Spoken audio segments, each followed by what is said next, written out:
Before we begin, these are the tiers that we will be using in this video. Promising are decks that are currently still being tested but have potential. Middle tier are decks that are performing well but are still not as good as decks ranked higher than them, sometimes lacking power or have gimmicks to them.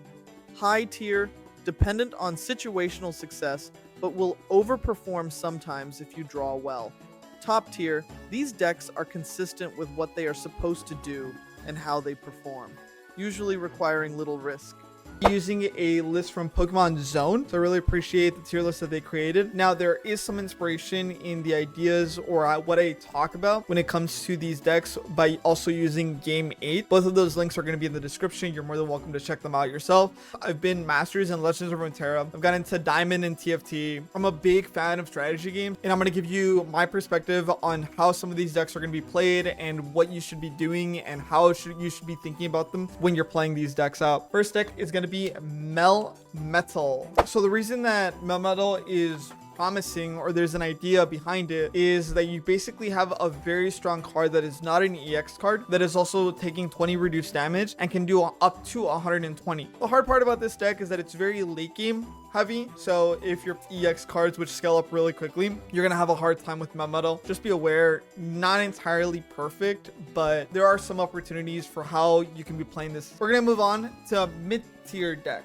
For mid-tier, we have Blaine. Now, Blaine is a supporter card, but the reason that Blaine is the title of this deck is because a lot of cards are revolving around Blaine's ability, which is giving 30 extra damage to Ninetales, Rapidash, and Magmar. I personally am a big fan of this deck. I think this deck's early game is insanely strong, and even in mid game, it kind of just scales up relatively well, but this deck does struggle against early game decks such as a Starmie deck, Pikachu deck. So there are certain limitations to this deck, but I think it's a really balanced situational. It does the job and it's really consistent on what it's supposed to be doing because it's very linear. It's a very linear strategy, and usually you only need to evolve your Pokemon one time. So I think that's why it also has benefits to it. If you're able to get the early game controlled, you basically already won the game because of how powerful Blaine is able to empower your Ninetales or your Rapidash because of how little energy they require. By turn 2, you're able to apply so much damage that your opponent's not able to keep up if they don't have the energy to do so, or if they're not weakening your opponents. If they don't have Sabrina, you're going to be in a really good spot. The next deck is Alakazam. Now, what makes Alakazam meta is because there's currently a lot of EX cards and a lot of EX decks in the high tier and the top tier that require a lot of energy. Alakazam will do extra damage to all of those Pokemon because of how much energy they get stacked on. Even more to the Misty decks, sadly. But he also does really well against the Mewtwo deck as they are scaling up in how much energy they want to have. The Charizard decks as well, you'll do really, really well with the Alakazam. But the hard part about Alakazam, and the reason that he's mid tier, is because it requires the third evolution, and not being an EX card means that it's very limited on how much HP it has. It only has 130 HP. Plus, if your opponent is not playing a heavy energy cost deck such as Pikachu, you won't be doing as much damage as you would like to. So it would just be 60 plus 30 plus 30, which is 120. So that wouldn't even kill Pikachu. The reason they're recommending you to run Kangaskhan in this deck is you really just want a tank in the situation. You really just want something that can hold you out until you get to either the mid game or the late game. When the Alakazam, you also want your opponent to get to the late game situation because Alakazam will be able to apply even more damage if you do so. Now, there are some cases where Alakazam will scale up really quickly and your early game will be really, really good. I don't see it happening often because of how dependent you would be to get a really good hand from the very start of the game. That's something to think about. Sabrina in this deck, obviously very required because you are stalling for those situations for the mid game and the late game. If you do not have Sabrina in this deck, you're going to be struggling because you want to slow down your opponent's momentum, and that will happen by playing Sabrina. The next deck is going to be Arbok. Arbok is really good because corner limits the movement from your opponent. Not to mention that you can also be playing Sabrina, so you can put yourself in a really, really good spot. If you play Sabrina, force your opponent to swap using corner and not allowing your opponent to swap back, puts you in an amazing spot with Arbok. Not to mention the Koga is also available to you, so you can reset Weezing whenever you want. Weezing being as strong as he is, being able to limit your opponents or being able to do as much damage as you want with Weezing is honestly very, very beneficial. Sabrina, really, really good on this deck. Arbok is is just a very control heavy card in this deck. So there's not a lot of things that your opponent can do. Not being able to control or move or play the way that you would want to is very limiting. I can see why Arbok is very complicated to play against. Not to mention because it's a Mewtwo meta right now, Mewtwo being a very strong and popular deck right now, Arbok is performing really well against those decks because of the typing. Those are some benefits of playing Arbok and playing Weezing right now. Very tedious deck to play against. Not to mention that as soon as Arbok comes in and you don't have enough damage to be able to get rid of Arbok with your active Pokemon, you're going to run into a lot of problems. The reason Arbok is a mid tier is because Arbok is, once again, 100 HP is really easy to deal with. And if Arbok comes in late, the Arbok player is going to struggle a lot to be able to bring it back or to be able to set themselves up, because EX Pokemon have a lot of HP and they can scale up, while Arbok will be limited to just being able to do corner, which is the 60 damage that it has. The next deck on the list is Blastoise EX. What makes Blastoise really good? The Misty card and 180 HP. It is so hard to get rid of Blastoise because of how much HP it has. It is really powerful if it scales up with Misty. You can really run with the game with Blastoise. It really is hard to get rid of him because of how high the HP is. Even if you're playing Pikachu, you'll need 2 turns if Blastoise's turn comes into the active spot. Blastoise is really good. It does require a lot of energy to really show that potential. If you're using Hydro Bazooka against Pikachu, you won't be able to eliminate Pikachu, but Pikachu can eliminate you in 2 turns, while Blastoise would require a lot more energy to do so. Those are the limitations of Blastoise EX, so that's why he's in the mid tier and he's not in the high tier, because the limitations being that you have to roll really well with Misty, and if you don't do so, you're in a tough spot. Again, Sabrina's in this deck. The reason you want to play Sabrina, as always, is when you want to slow down the opponent's momentum. If you have Sabrina here, play it, reduce the momentum, and then you can keep playing it out, exasperating your potential to get to the late game. And that's really important for you when you're playing a very energy heavy deck. The next deck on this list is kind of a gimmicky one. It's 18 trainers. How does this work? You like to do gimmicks? You're gonna love this deck, by the way. The way that Pokemon TCG Pocket works is that you will guaranteedly draw a basic Pokemon, meaning that the first stage of that Pokemon. You can play this Pokemon in the active Pokemon spot from the very beginning. There is a lot of really good EX cards that you can use. In this case, the 18 trainer deck right now is being played with the legendary birds, Articuno EX and Zapdos EX, because they're able to apply a lot of damage. From the very start, you will draw Articuno and there is no downfalls to it. Guaranteedly, the game 100% of the time, they will give you Articuno in your first hand. The complications are if you're not able to get another Articuno. If your Articuno dies before you can play another card on your bench, you automatically lose. So those are the negative situations of that. But because you're able to play Misty, you're able to play Sabrina, you're able to play red card, you're able to potion your Articuno, there's a lot of things that you have. Not only that, you can also draw a Pokeball and then you can draw your Articuno. This deck is very dependent on your early game and your mid game being played out pretty well. You have to simply be consistent. You can start off really strong with this deck, and so the early game is really good here. If you fall behind though, it's going to be complicated, because if your Articuno dies, your other Articuno might not have energy. So those are some things that you have to worry about when you're playing this deck. Now we're gonna go into high tier. We have Charizard. What makes Charizard really good in the high tier? The ability to scale up really well. Charizard, I believe, is kind of an early game, mid game deck. The reason that I say that is because while yes, on the late game, you get really strong, I think this deck struggles to get to that point if you don't draw well early. Moltres is not a good active Pokemon card in mid late game, because only being able to do 70 damage is very limiting for a lot of opponents who are already playing their EX card. So if your opponent's playing an EX card and you still have only Moltres in your active card, and you have a Charmander or Charmeleon, and you don't have a Charizard EX with 4 energy on it, you're lost. You're kind of just doomed. I'm not a big fan of this deck. I understand why it's high tier, because if you do draw really well early, the game's super solid for you. It's really hard for you to lose that situation unless your opponent red cards your hand, right?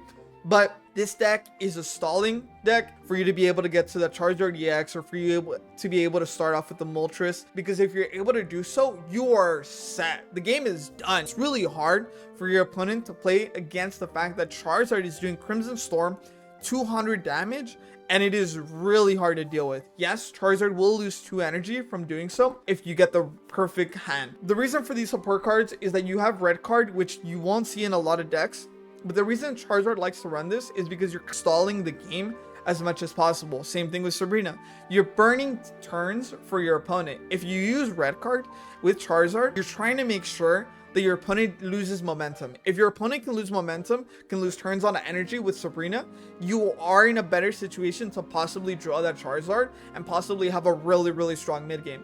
But if you do not draw this Charizard EX or the Charmeleon that you might need in between, it's going to be really complicated to catch up. And if Moltres isn't the starting Pokemon, it's also really complicated. In some cases, you might have Charmander in the start, and then you'll draw Moltres in the second turn, or you'll draw Pokeball, or you draw Professor Research, so you can draw the Moltres. You do have to automatically swap it out, because otherwise playing with Charmander as your active is a waste of time, and it's very hard to pull it off. If Moltres is able to stack up your Charizard really quickly, if you're able to evolve Charizard really quickly, the game is done. You cannot play against this deck if Charizard EX scales up to getting those 4 energy, and you're barely scaling up with, like, you're barely at 3, or you're barely at 2 energy on your active Pokemon, and Charizard just eliminates any threat. So that's why Moltres is really good with this deck. The next deck on our list is Starmie. Starmie is insanely good. If you go to Game 8 says that Starmie is an S tier. Well, if you go to Pokemon Zone, you'll see that Starmie is an A tier deck, or a high tier. What I like about Starmie is how early game Starmie is. Starmie scales up so fast. Your early game is so good. If Starmie is drawn and you're able to eliminate the first Pokemon on 2 energy with 90 confirmed damage, that's what makes high tiers and top tiers better, is that how consistent the deck is comparatively to other decks that require a little bit more support. Starmie has beaten me in so many games where they get Starmie EX super early and they get rid of my Pokemon, my active Pokemon, and it's the only one. I don't have a bench Pokemon. The game's over. Starmie can win games so fast. It's so good for that reason. And 90 damage is so good. Playing against Charizard decks, you're going to destroy them, and it's really easy. Playing against Arbok decks, even then, just 2 turns to do so. And if you have Giovanni in your hand, you can go ahead and eliminate all those Pokemon that do have 100 HP with Giovanni. So that's the benefit of having Giovanni in this deck. Red card is a little bit of a stall situation on this deck, but Articuno is there in case to be able to stall that out, the game out, if you don't have Starmie. I believe this deck struggles a lot in the mid game and late game. If you didn't draw Starmie early, it's really easy to get rid of Staryu. It's relatively easy to get rid of Articuno EX if you have a good hand. I think that's why Pokemon Zone doesn't like having Starmie in the top tier. And also Starmie isn't as popular in the competitive scene. So that's another reason why it's a little bit complicated to go ahead and put Starmie on that tier as of right now. If you love winning games really quickly, I highly recommend you the Starmie deck, as it is a really good steamroller. Next deck on our list is Venesaur. Venesaur EX is really good because of the sustain it has and the HP it has. Venusaur has 190 HP, meaning that Venusaur is able to control games for so long. It is complicated to play against Venusaur. So to scale up to Venusaur can possibly get really strong by mid-game if you're able to start off with Lilligant and a Bulbasaur from the very beginning, and you can scale up really well. Not only that, because Erica, the support card, is already available to us, we can simply be healing up Venusaur endlessly. The next deck on our list is Marowak. Now, what makes Marowak really good, again, 190 HP is a lot. You can still die to the Charizard with a 200 damage, but I think it's really complicated for people to get to those situations. It's basically, if you ever do play against Charizard when you're playing Venusaur, you're basically seeing who can get there faster. So that's something to think about when you're playing this deck. Similarly to Starmie, Marowak does really well in the early game. If you're able to draw Cubone early, if you're able to draw Marowak early, second turn, you're already able to do 160 damage with the coin flip. The reason Marowak cannot be top tier is because of that situation of it's just the coin flip. You're flipping coins to see the possibility. You will want to play Marowak instead of Sandslash. I've done the math. You're better off playing Marowak with the possibility of doing 0, 80, or 160 damage instead of playing Sandslash consistently doing 70 damage. You just have better odds with Marowak. 3 out of 4 of at least doing 80 damage or more. Now, this deck is really good in a lot of cases. Even if you're only able to draw Sandslash, a lot of times being able to simply play Giovanni and do that 80 damage is all you really need. I think it helps out a lot. If you have a very bad hand, this is where Sabrina always comes in. If you have a bad hand, you can always use Sabrina to push yourself a little bit forward, and you can go ahead and swap out your opponent's active Pokemon, and you can bring yourself back to a little bit more momentum and slow down your opponent's momentum so you can get to the point where you draw Marowak. If Marowak gets the late game, I think he does still really, really well because he does have 140 HP and is able to do 160 damage. It does relatively well in late game, but again, it's a very coin flip situation. Early game strong, late game, mid game strong, but that is a situation of, can I get the coin flip to be heads every time? Sometimes not as possible. Although this is one of those decks where you don't have to FF early because it's a lot of just maybe I can just hit the heads that I'm looking for. And a lot of times you can be losing, and as soon as you spawn Marowak, you can simply get the heads and you're going to be in a winning situation. We got our top tiers. Now, our top tiers are going to be Pikachu X. What makes Pikachu's deck really, really strong is the early game potential. Pikachu can do an insane amount of consistent damage. Comparatively to Starmie and Marowak, Pikachu does not need to be evolved, and that's what makes Pikachu really, really good. If you can play Pikachu on the active card and you can play other Pokemon, such as Zapdos and other electric types on your bench, you instantly have Pikachu and 90 damage already on turn 2. Because you can also play Sabrina, being able to do 90 damage can make sure that your opponent has to swap out. The reason Pikachu does really well is because of that consistency. I can consistently do 90 damage, or I consistently do 60 damage. Plus 120 HP means that Pikachu is hard to remove from the board.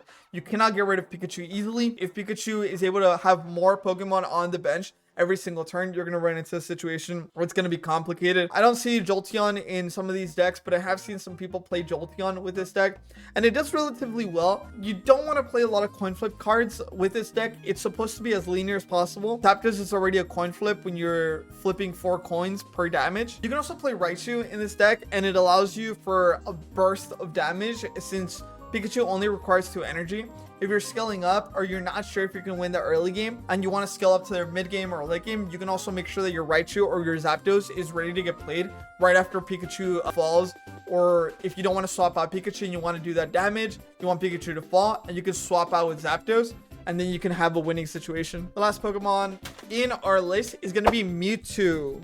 What makes Mewtwo really, really, really good is how consistent Mewtwo deck can be if he's able to scale up. If Mewtwo can scale up to your mid game or to your late game, Mewtwo has won the game. Mewtwo is the most popular game right now in competitive. Top 32 constantly saying Mewtwo over and over and over again. The reason for that is because he's very consistent. The way you want to play Mewtwo is that you'll summon Mewtwo, and then Gardevoir on your bench can go ahead and use Sign Shadow to activate another psychic energy onto Mewtwo. If you're able to have a Gardevoir on your bench, every single turn Mewtwo can get 2 energy.